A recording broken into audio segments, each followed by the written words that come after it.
99% من الناس بتعمل الغلطات دي لما تحجز تذكرة الطيران وانت واحد منهم. لو مسافر قريب وناوي تحجز تذكرة الطيران بنفسك، خد بالك من النقط اللي جاية دي والأخيرة أهمهم. اوعى تغلط غلطتي علشان توفر على نفسك فرق فلوس كبير.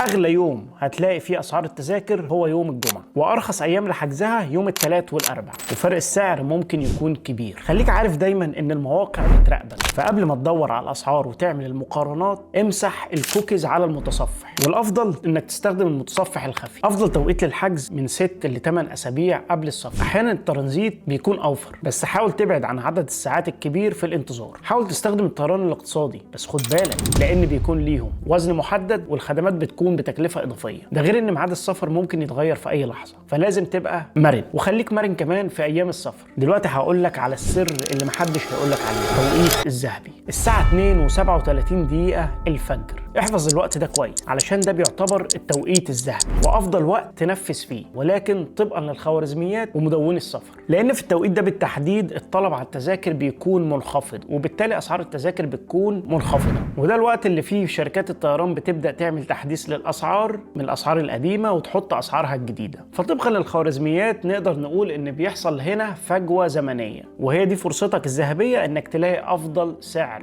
اعمل سيف للفيديو بقى وحاول تطبق النصائح دي لما تيجي تحجز المره الجايه.